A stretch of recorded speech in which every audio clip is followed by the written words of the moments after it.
Hello guys, அழகை அழகில் அடுத்ததாக என்ன நடக்குதுன்னு சொன்னால், மதி இவ்வளவு நாள் என்ன ஒரு வேலை பார்த்தாங்களோ அதை விட பெஸ்ட்டான ஒரு வேலை அவங்களுக்கு கிடைக்குது. இதை கேள்விப்பட்டோன்னே தங்கராசு அப்படியே திகைச்சு போகிறாங்க. ஏனென்று சொன்னால் தங்கராசு தான் மதியோட வேலையை இல்லாமல் பண்ணினது.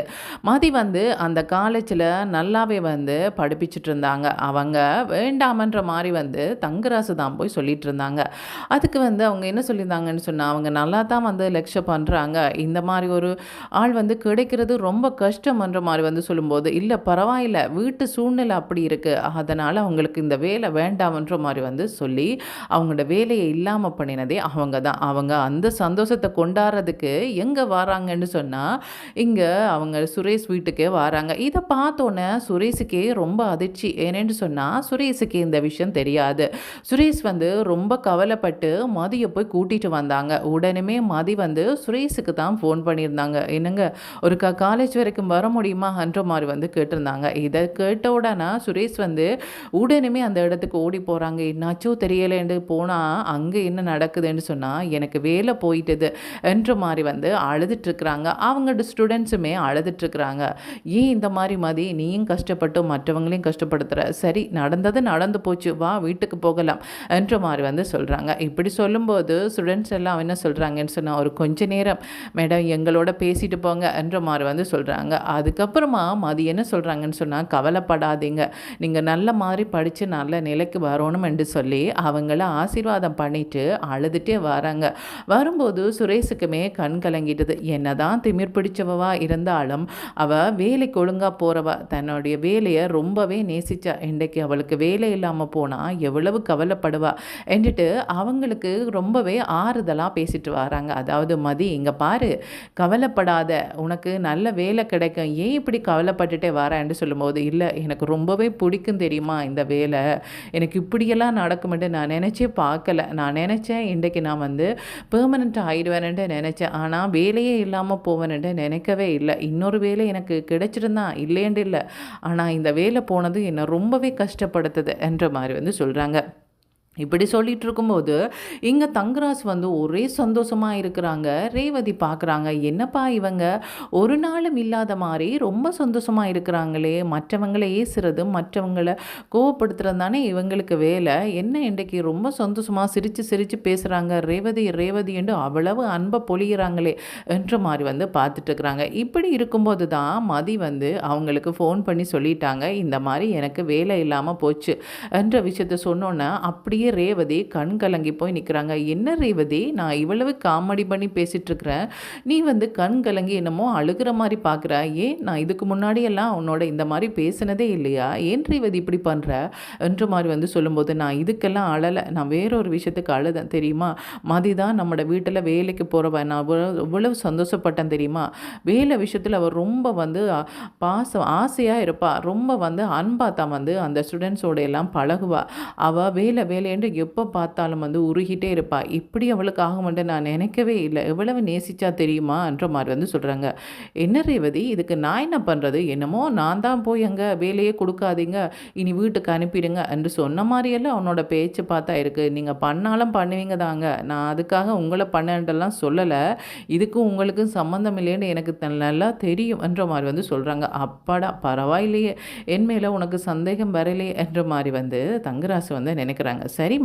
சரி இப்போ என்ன பண்ணலான்னு இருக்கிறன்ற மாதிரி சொல்லும்போது ரேவதி சொல்கிறாங்க, என்ன பண்ணுறது, என்ன நானா அந்த காலேஜுக்கு பொறுப்பாக இருக்கிறேன், அவங்களுக்கு உடனே வேலை போட்டு கொடுக்குறதுக்கு என்னால் என்ன பண்ண முடியும், ஆளுத்துட்டு உட்காந்துருக்க வேண்டியதான் என்ற மாதிரி சொல்கிறாங்க. எங்கே பாரு, ஒன்று பண்ணு, நீ சீக்கிரமாக ரெடியாகு, நாங்கள் சுரேஷ் வீட்டுக்கு போயிட்டு வந்துடலாம், உங்களோட வீட்டுக்கு போனால் அங்கே கொஞ்சம் நீ மதிக்கு ஆறுதலாக 2 வார்த்தை பேசுவேன், அதிலேயே மதி கொஞ்சம் சந்தோஷம் அடைவா இல்லை என்ற மாதிரி சொல்கிறாங்க. பரவாயில்லையே, மற்றவங்க இந்த சந்தோஷப்பற்றியும் கொஞ்சம் நினைக்கிறீங்களே, மற்றவங்க இந்த மாதிரியான நேரத்தில் எல்லாம் ரொம்ப கவலையாக இருப்பாங்கன்றெல்லாம் பேசுகிறீங்களே, எனக்கு ஆச்சரியமாக இருக்குது என்ற மாதிரி சொல்கிறாங்க. ஏண்டி ஏன் இந்த மாதிரி எல்லாம் பேசுகிற, இங்கே பாரு, உன்னோட சந்தோஷத்துக்காக தான் சொன்னேன், நீ ரொம்ப கவலைப்படுற, அங்கேயுமே மதி ரொம்ப கவலையாக இருப்பாள், அங்கே போனால் கொஞ்சம் நிம்மதியாக இருக்குமே மதிக்கண்டு நினச்சேன், சரி விடு, உனக்கு பிரச்சனை ஏண்டா வேண்டாம் என்ற மாதிரி சொல்கிறாங்க. இல்லைங்க, நானுமே வீட்டுக்கு போகணுமென்று தான் நினச்சேன், வாங்க போயிட்டு வரலாம் என்ற மாதிரி சொல்கிறாங்க. ஆனால் உண்டு, அவங்களுக்கு நாங்கள் வாரது தெரிய வேண்டாம், என்னமோ கொண்டாட்டத்துக்கு வந்த அந்த மாதிரி நினைப்பாங்க. வேண்டாம், அதனால் நாங்கள் வந்து சொல்லாமலே போயிடலாம் என்ற மாதிரி வந்து சொல்லிட்டு போகிறாங்க. ஆனால் அங்கேயோ அவங்கள்ட மாமியாருக்கு ரொம்பவே சந்தோஷம். மதி என்ன இந்த வேலையை வச்சுட்டு தானே உன்னை விட்டால் ஆள் இல்லையான்ட்டு பேசிகிட்டு இருந்த, என்னமோ ஒரு 20,000 ரூபா சம்பளத்துக்கு போகிற நீ என்னோ லட்சக்கணக்கில் சம்பாதிக்கிற மாதிரியும் இந்த வீட்டு செலவெல்லாம் நீ தான் பார்க்குற மாதிரியும் திமிராக பேசிகிட்டு இருந்த, இப்போ தெரியுதா உன்னோட திமிரு என்ற மாதிரி வந்து சொல்கிறாங்க. மதிக்கு என்ன பண்ணுறேன்னே தெரியலை. இப்போ மலர் யோசிக்கிறாங்க, மதியே ரொம்ப கவலையில் இருக்கிறா, இந்த நேரத்தில் அத்தை இப்படியெல்லாம் பேசணுமா, எதுக்கு தேவையில்லாமல் இவங்க அவங்கள்ட கோவப்படுத்துகிறாங்கன்னு தான் தெரியலை என்ற மாதிரி வந்து நினைக்கிறாங்க. ஆனால் அவங்களுக்குமே இவங்க வேலைக்கு போகிறது பிடிக்கலைன்னு சொல்லி அவங்களுக்கு தெரியாது.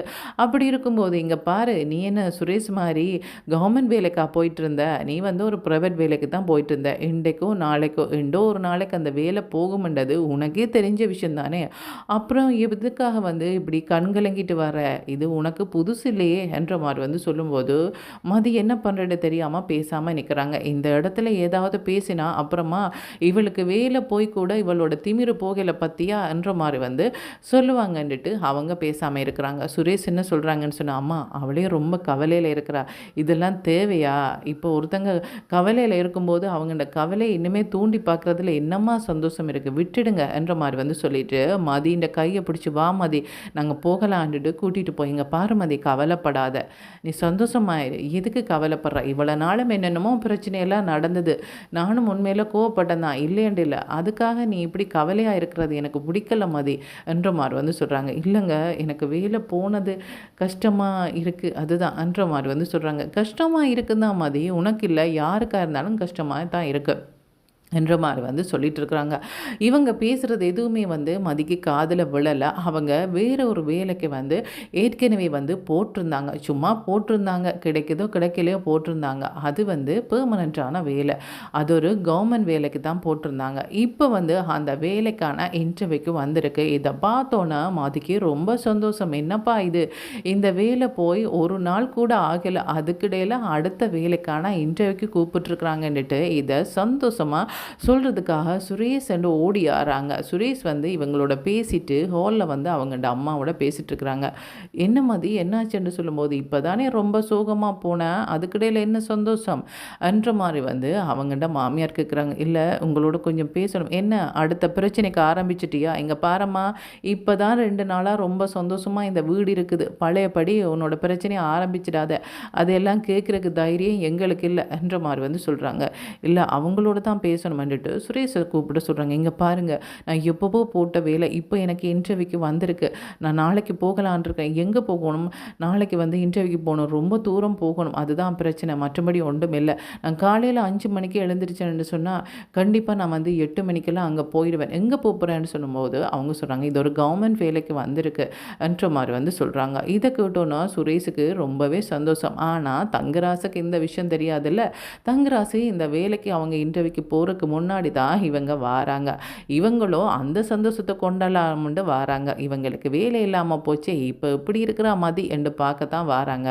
ஆனால் அடுத்த வேலைக்கு போகிறதுக்கு ரெடி ஆகிட்டாங்கன்றது இவங்களுக்கு தெரியாது. தங்கராசு என்ன சொல்கிறாங்கன்னு சொன்னால், இங்கே பாரம்மா இதெல்லாம் நினச்சி கவலைப்படக்கூடாது, வாழ்க்கையில் எவ்வளோ பிரச்சனைகள் கஷ்டங்கள் எல்லாம் வரும், அதை தாங்கிட்டு அடுத்த கட்டத்தை பார்த்துட்டு போகணும், சரியா, நான் பார்த்த அளவில் நீ ரொம்ப திறமையான பொண்ணு தானம்மா, உன்னோட திறமைக்கு நீ எங்கேயோ இருக்க வேண்டியவன்னு சொல்லும்போது என்னமோ தெரியலை, நீங்கள் சொன்ன வார்த்தை அப்படியே பலிச்சிட்டுது, நீங்கள் சொல்கிறதுக்கு முன்னாடியே பலிச்சிட்டுது என்ற மாதிரி வந்து மதி வந்து சொல்கிறாங்க. என்ன சொல்கிற நீ, வேலை இல்லாமல் போனதை சொல்கிறியா என்ற மாதிரி வந்து சொல்கிறாங்க. இல்லை இல்லை, வேலை இல்லாமல் போய் 24 மணித்தியாலம் கூட ஆகலை, அதுக்கிடையிலேயே இன்னொரு வேலைக்கு இன்டர்வியூக்கு போகிறதுக்கு வந்திருக்கு, நீங்கள் இப்படி சொல்லும்போது அதை சொல்லணும் மாதிரி இருந்தது என்ற மாதிரி வந்து சொல்கிறாங்க. என்னது இன்னொரு வேலைக்கு இன்டர்வியூக்கு போறியா, இங்கே பாரும்மா ஒரு வாரமாவது நீ ரெஸ்டடு, எதுக்கு அடுத்த வேலையண்டு நீ வந்து போக ட்ரை பண்ணுற, கொஞ்சம் போகிறோம், இதை போல் எத்தனை வேலை வரும்னு சொல்லும்போது, இல்லை இல்லை இது நான் வந்து ஒரு 2 கிழமைக்கு முதலே போட்டிருந்தேன், இப்போ தான் இன்டர்வியூக்கு வந்திருக்குது, பிரச்சனை இல்லை, நான் நாளைக்கு போகலான் இருக்கிறேன், காலையிலேயே நான் போனால் சரியாக இருக்கும் என்ற மாதிரி வந்து சொல்கிறாங்க.